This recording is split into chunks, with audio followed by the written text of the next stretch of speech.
Hello সবাইকে, তোমরা সবাই অলরেডি দেখে নিয়েছো যে আমার বান্ধবীর বিয়ে হয়েছে। তো আজকে আমি তোমাদের সাথে শেয়ার করব আমার বান্ধবীর গায়ে হলুদের ব্লগ। দেখো এখানে আমি আর আরেক বান্ধবী পৌঁছে গেছিলাম, তখন প্রায় কিছুক্ষণ গল্প করলাম একসাথে বসে। তো তারপরেই দেখো শ্বশুরবাড়ির থেকে গায়ে হলুদের তত্ত্ব নিয়ে চলে এসছে।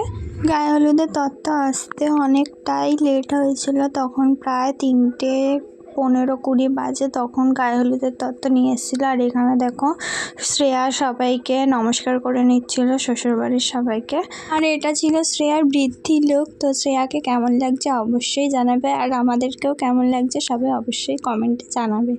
আর দেখো এখানে আশীর্বাদ পর্ব শুরু হয়ে গেছে, এখানে একে একে সবাই শ্বশুরবাড়ির লোকেরা আশীর্বাদ করে নিচ্ছে। তারপরেই দেখো শ্রেয়ার বাবা আর মা আশীর্বাদ করে নিল। তারপরেই শ্রেয়া গায়ে হলুদের জন্য রেডি হতে গেছিলো। আর দেখো এটা শ্রেয়ার গায়ে হলুদের লুক। আর দেখো এখানে চলছে ফটোশ্যুট, এরপরেই গায়ে হলুদের অনুষ্ঠান শুরু হয়ে যাবে। এর মাঝে আমিও কিছু ফটো তুলে নিলাম। তারপর এখানে দেখো কিছুটা হলুদ বেটে শ্রেয়ার হাতে দেওয়া হয়েছিল ফটোশ্যুটের জন্য। তারপরেই দেখো গায়ে হলুদের অনুষ্ঠান শুরু হয়ে গেল, সবাই মিলে শ্রেয়াকে হলুদ মাখিয়ে দিচ্ছিল।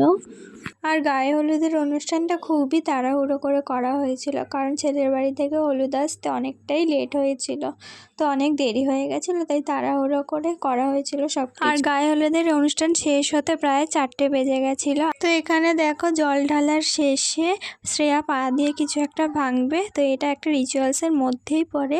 এটাকে কি বলে আমি ঠিক জানি না, তো তোমরা কেউ জেনে থাকলে কমেন্টে জানিও।